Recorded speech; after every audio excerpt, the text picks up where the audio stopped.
Allez, Krishna, je vais présenter le livre Science et Conscience, écrit par le docteur T.D. Singh, où je suis la partie sur l'auteur de la Maharaj en 1973. Je vais partager aussi. Tout d'abord, bien entendu, je dédie cette présentation à nos différents enseignants que j'ai eu tout au long de ma vie, soit dans le secteur scientifique, soit dans le secteur spirituel, et principalement, je suis la partie sur l'auteur de la Maharaj, docteur T.D. Singh, qui est mon guide spirituel, hein, qui en même temps était un grand spiritualiste, un grand scientifique, et qui a eu son doctorat en chimie organique en 1974 en Californie. Je dédie également cette présentation à l'enseignant principal de Srila Bhakti Swarup Maharaj, qui s'appelle Srila Bhaktivedanta Swami Prabhupada, qui est la personne qui est l'acharya fondateur de l'Institut Bhaktivedanta, qui a été fondé en 1974. Alors, ce livre, Science et Conscience, est la traduction française de Scientific Basis of Krishna Consciousness, qui a été écrit par le docteur T.D. Singh en 1973. Dans ce petit livre, il y a 8 chapitres. Les différentes questions sont abordées. Par exemple, quelle est la relation entre la science et la religion? Est-ce que les religions sont encore utiles actuellement? Qu'est-ce qu'apportent les Védas sur ce sujet? Et les réponses qu'il approche, qu'il donne dans ce petit livre, nous donnent une information intéressante sur la nature de l'univers, la nature de l'être humain. Également, il aborde les sujets de l'évolution, avec la théorie de Darwin et l'évolution selon le texte des Védas. Et également, il aborde la notion de Dieu, qu'on appelle le scientifique suprême. Et comme il y a 8 chapitres, je vais présenter les chapitres un par un, hein, tout simplement. Le premier chapitre, c'est sur l'âme égarée. On voit que les scientifiques modernes, spécialement les généticiens, ils déclarent pouvoir produire dans le futur des êtres humains selon la demande et la nécessité. Et avec cette vision euh, d'avancement spirituel, sans le côté spirituel, avancement scientifique sans le côté spirituel, eh bien, on arrive à cette conclusion que la responsabilité du progrès de l'homme repose donc sur lui-même, sur ses découvertes scientifiques, et non plus sur Dieu. Comment peut-on percevoir l'existence de Dieu? Tout d'abord, peut-on percevoir l'existence de Dieu? On en parle, mais peut-on percevoir? Alors, une personnalité comme Albert Einstein, qui est bien sûr très connu, théorie de la relativité, il a reconnu lui-même l'existence d'un cerveau parfait lié à toutes les lois naturelles de la physique. Si on parle de cerveau, d'opérateur, c'est-à-dire qu'on parle de personne. Qui est cette personne? Les Védas nous donnent une réponse. Personne est Dieu, c'est Krishna. Étant donné que le docteur T.D. Singh était un chimiste, hein, il donne beaucoup d'exemples dans ce petit livre qui ont rapport à la chimie. Il explique que la structure moléculaire de chaque couleur ou d'arôme particulier est unique. Mais grâce à l'avancement de la science, de la chimie, de la biologie, de la physique, des mathématiques, certains chercheurs sont arrivés à cette possibilité de pouvoir, en changeant les molécules, changer les qualifications d'un élément. Par exemple, changer la couleur d'une orange, changer la, la, la senteur de certains arômes. On voit que dans notre société actuellement, depuis un certain nombre d'années, on peut faire des maïs génétiquement modifiés. C'est assez incroyable de pouvoir modifier quelque chose qui existe en comprenant la nature des gènes qui sont là. Bien sûr, on peut se poser la question, est-ce que c'est pour un mieux pour les êtres humains ou un mal? C'est une question philosophique, bien sûr.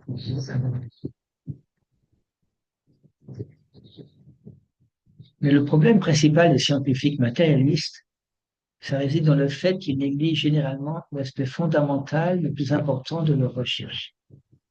Par exemple, Newton, il a découvert, il a redécouvert, on va dire, la loi de la gravitation, mais qui sait qu'à l'origine de cette loi de la gravitation, ce n'était pas le secteur de Newton. Et on voit que chez la Prabhupada, qui est le fondateur de l'Institut Bhaktivedanta, lui, il va plus loin. Il explique que la pomme n'allait pas tomber quand elle était verte, mais quand elle était mûre. Ça veut dire qu'il y a une cause derrière cette chute de la pomme. Et bien sûr, des causes matérielles. Hein, que voilà, le fait qu'elle soit mûre, le fait qu'il y ait du vent, le fait qu'il y ait différentes choses matérielles. Mais il y a quand même quelque chose derrière ces choses matérielles. Dans les textes védiques et la Bhagavad Gita expliquent que cette cause de toutes les causes, c'est Krishna. Grand B, grand G veut dire Bhagavad Gita. Et dans la Bhagavad Gita, Krishna explique que nulle vérité ne lui est supérieure. Tout sur lui repose comme des perles sur le fil. Il explique également que c'est lui-même, Dieu, le scientifique suprême, qui a donné l'aptitude aux êtres humains. Ça veut dire que les scientifiques qui découvrent, qui font un travail important de recherche, qui découvrent des éléments qui aident à approfondir, mieux expliquer comment fonctionne le monde, ces théories scientifiques, eh bien, cette aptitude que ces personnes ont, elle est donnée par Dieu lui-même. Certaines personnes, on a tous des aptitudes différentes. Et qui c'est qui donne cette aptitude? Eh bien, Purusham Rishwa. Je t'explique, c'est lui, c'est comme ça. Alors, quelle est la difficulté? C'est-à-dire de comprendre, d'approfondir le sujet de Dieu. Généralement, les scientifiques modernes, ils acceptent une vérité que si elle est prouvée scientifiquement par une expérience. C'est pour ça qu'ils ont du mal à accepter l'existence de l'âme. Parce que comment peut-on prouver scientifiquement l'âme? Néanmoins, on voit que les scientifiques doivent admettre que même dans leur propre domaine, il existe de nombreux faits que l'on peut prouver par des expériences. Par exemple, le nombre imaginaire, qui est la racine carrée de moins 1. Principe de l'incertitude de Heisenberg. La troisième loi de la thermodynamique. Là, j'ai juste dans cette présentation donné quelques exemples. Le docteur Tedeschi, il développe ça dans le petit livre. Et on voit également que les théories scientifiques, beaucoup changent constamment. Par exemple, la théorie atomique, l'atome de John Dalton en 1908. Il expliquait, John Dalton, que l'atome, c'était le plus petit élément matériel qui ne pouvait pas être divisé. Il expliquait ça en 1808. Mais on s'est aperçu, quelques dizaines d'années plus tard, c'était faux. L'atome peut être divisé.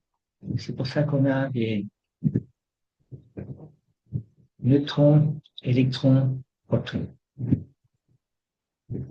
Alors, si on étudie l'histoire des théories scientifiques, on s'aperçoit qu'elles changent, qu'elles ont changé dans le passé.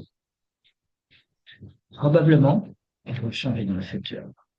Alors, pourquoi elles sont pas vraies, quel que soit le passé, le présent, le futur? Pour répondre à cette question, c'est intéressant d'étudier la théorie de l'évolution. Alors, on va d'abord voir l'évolution selon Darwin, et après l'évolution selon le texte des Médas. Darwin, il a été très déterminé. Il a passé quelques années de recherche dans un bateau pour aller principalement du côté de l'Amérique du Sud, étudier les différentes espèces de vie. au niveau animal, au niveau végétal. Et quand il est rentré en Angleterre après, il a compilé toutes ses recherches et ça lui a pris un certain temps. Et il a, on peut dire, créé la théorie de l'évolution, de la théorie de Darwin. Néanmoins, il a écrit à ses amis. Voilà, il écrit dans sa biographie: je crois fermement que sans spéculation, il n'y a pas d'observation valable ou originale. Ça veut dire que lui-même, en tant que le créateur de cette théorie de l'évolution, il a observé de manière très, très intense les différentes espèces et il reconnaît qu'il a dû spéculer pour créer cette théorie. Généralement, quand on parle de spéculation, ça ne va pas avec le côté scientifique. La science est quelque chose de vrai, n'est pas quelque chose, n'est pas une croyance, n'est pas une hypothèse, n'est pas une spéculation. Et on a vu, après le passage de Darwin sur cette terre, qu'un grand nombre de scientifiques également remettent en cause la théorie de Darwin. Ils expliquent que si la théorie de la sélection naturelle de Darwin est correcte, alors pourquoi ne pouvons-nous pas voir les formes intermédiaires des espèces, les chaînons manquants? Et là, Darwin n'avait pas de réponse. Maintenant, si on va du côté les textes védiques, expliquent que la théorie de l'évolution de Darwin explique que certaines espèces ont existé au début de la création et ont évolué dû à certaines raisons. Tandis que la présentation védique explique qu'au début de la création, toutes les espèces sont là, simultanément. Certaines sont manifestées, d'autres sont non manifestées. Il y a des différences entre les deux. Et les textes védiques expliquent que la connaissance parfaite et complète de l'évolution dans ses moindres détails est disponible dans les écrits védiques. Tout simplement parce que les textes védiques traitent de toutes les espèces de vie. Et ils détaillent même que la forme, il y a 8 400 000 espèces de vie, donc 400 000 espèces humaines. Et que cette transmigration de l'être passant d'un corps à un autre, on appelle ça la réincarnation, elle est là, le texte védique. Ce qui évolue, ce n'est pas le corps, c'est la personne à l'intérieur du corps.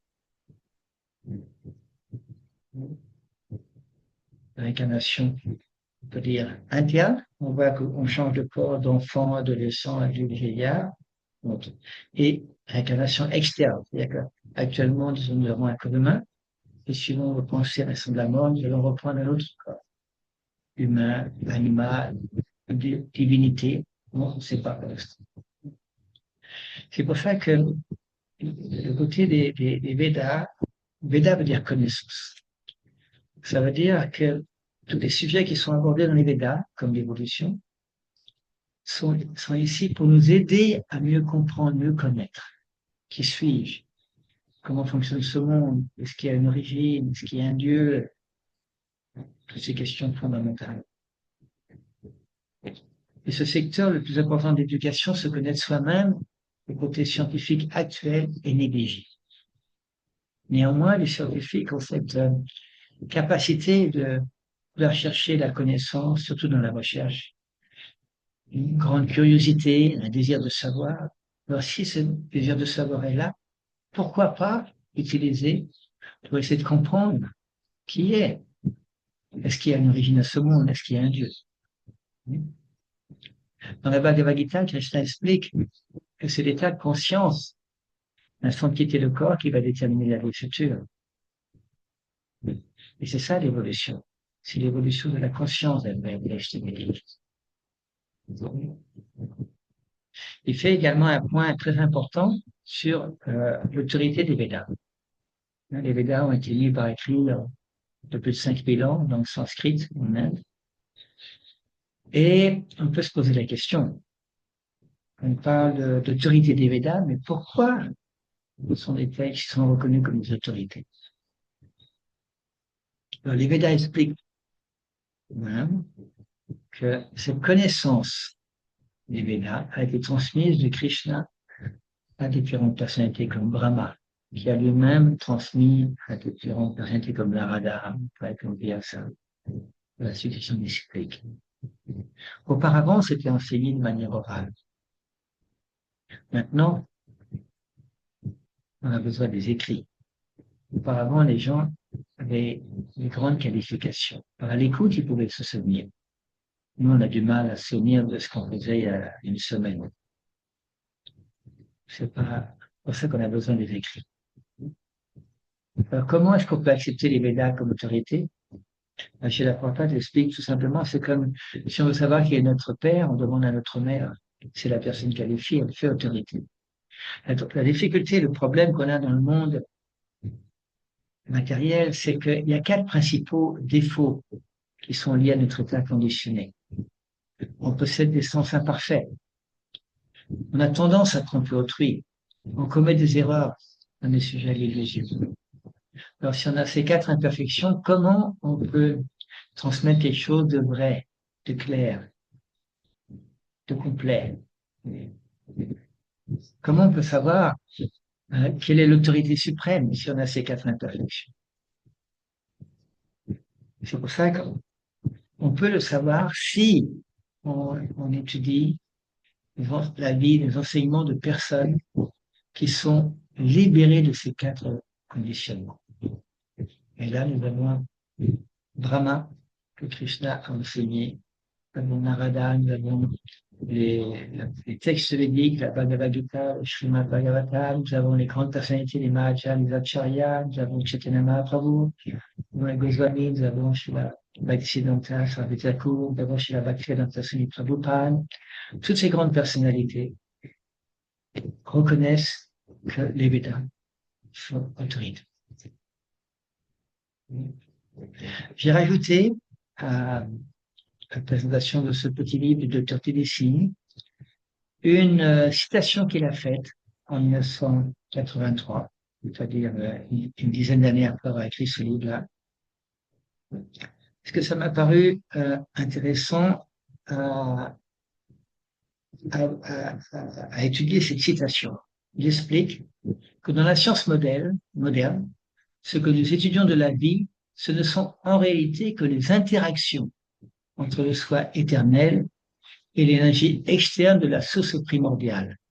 Nous n'étudions que ces interactions. C'est un point très important parce que on voit que beaucoup d'entre nous, on est intéressés par le côté scientifique. On a envie de comprendre comment ça fonctionne. Mais la science moderne actuelle nous présente que des interactions entre le soi éternel, que les spiritualistes appellent l'âme, et l'énergie externe de l'origine. Que cette interaction.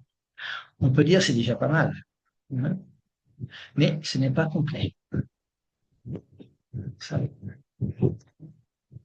Et pour arriver à avoir une connaissance plus complète, parfaite, Dr. T. Singh explique qu'il est nécessaire d'accepter un maître spirituel authentique.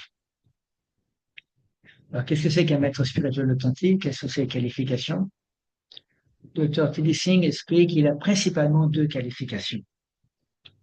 La première, c'est qu'il a réalisé la conclusion des Écritures par une mûre réflexion et un juste raisonnement. Alors, réaliser, c'est plus que savoir.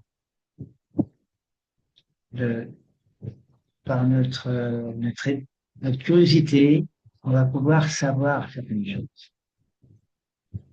Mais entre savoir et réaliser, il y a une grande différence. Réaliser, ça veut dire que quelqu'un, il est convaincu. Que quelqu'un, il a pu expérimenter ce savoir. C'est pas juste un savoir théorique, un savoir réalisé. C'est pour ça qu'il y a une similitude entre la science qui accepte des preuves et la spiritualité qui accepte des réalisations, en comparaison de la religion qui accepte principalement des croyances. Je schématise un peu et pour donner une idée. Alors, la première caractéristique d'un maître spirituel authentique, c'est qu'il a réalisé les conclusions des Écritures. Alors, comment il a réalisé ça? Par une mûre réflexion, c'est-à-dire par pas accepter aveuglément les choses, et par de justes raisonnements, c'est-à-dire qu'il comprend la science de la spiritualité, la science de l'âme. C'est pour ça que la spiritualité, euh, c'est une science. Et qu'entre la science et la spiritualité, il y a des relations de plus en plus importantes, de plus en plus pratiques dans le monde actuel. Ça, c'est la première caractéristique d'un maître spirituel authentique. La deuxième caractéristique, c'est qu'il est à même de convaincre autrui de cette conclusion. S'il ne peut pas convaincre autrui de cette conclusion, ça veut dire qu'il n'a pas d'impact. Ça veut dire que sa réalisation n'est pas très profonde. C'est pour ça qu'une personnalité comme la Bhaktivedanta Swami Prabhupada, qui a fondé l'Institut Bhaktivedanta, lui-même, il fait partie de cette qualification d'un niveau authentique. Il est venu seul aux États-Unis dans les années 66, 65, et il a tout seul présenté cette science spirituelle des Védas. Et seul, il a convaincu de nombreuses personnalités. Ce mouvement. Une de ces personnalités, c'était le docteur Tilly Singh, qui a rencontré Srila Prabhupada aux États-Unis. Alors, le maître spirituel, c'est pas quelqu'un d'ordinaire, le maître spirituel authentique. Bien sûr, dans le monde actuel, on est dans un monde où tout le monde raconte des histoires, et puis on a tendance à croire un peu tout le monde.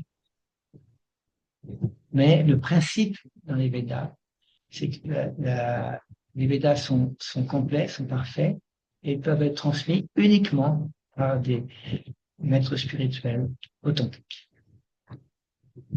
Et il conclut, le Dr. T.D. Singh, son petit livre, en expliquant au niveau d'une relation, un dialogue qu'il y a eu entre Chaitanya Mahaprabhu et Ramananda Roy, il y a environ un peu plus de 500 ans même. Et Chaitanya Mahaprabhu, il pose cette question à Ramananda Roy: quel est le plus haut niveau d'éducation? Ramananda Roy, une grande personnalité, un grand sage, explique, c'est de connaître la science de Krishna.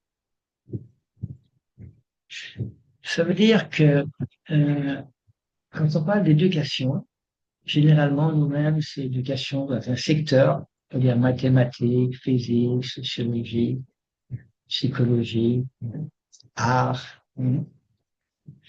Là, la présentation, c'est que le plus haut niveau des c'est la science de Krishna, la science de Dieu. Et le Dr. T.D. Singh, il écrit ce verset qui est en sanskrit, qui est du Srimad Bhagavatam. Je vais le lire en français, c'est 2 versets. Sri Krishna, le Seigneur suprême, constitue l'objet ultime du savoir révélé par les Écritures. Les oblations, c'est-à-dire les actes sacrés, n'ont d'autre but que de lui plaire. La pratique du yoga vise uniquement à le réaliser. Et c'est lui seul qui, en dernier recours, attribue les fruits de toute action intéressée. Il est le savoir suprême, que les dures ascèses n'ont d'autre fin que de le connaître. La religion, dharma, consiste à le servir avec amour et dévotion. Il représente le but final de l'existence. Alors, ces 2 versets expliquent justement que le but du savoir, c'est de nous relier à l'être suprême, Sri Krishna, que le Dr. T.D. Singh présente souvent comme le scientifique suprême.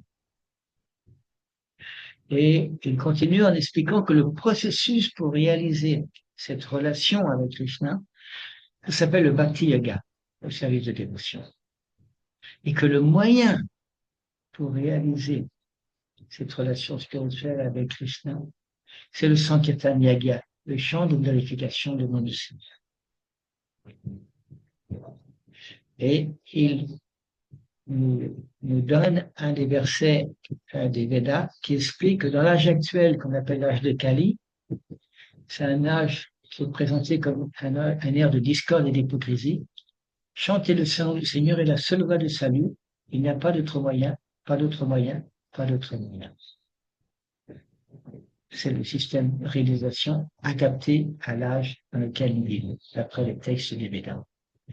Et il termine ce petit livre.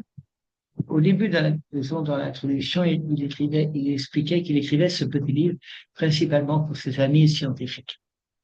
Et il termine ce petit livre je vais lire.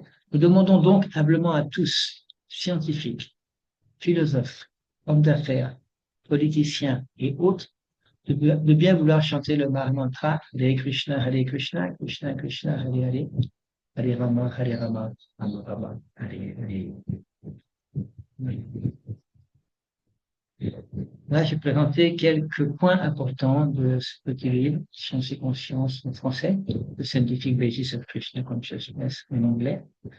Et les personnes intéressées peuvent, bien entendu, aller voir le site de l'Institut Bhaktivedanta, qui est là.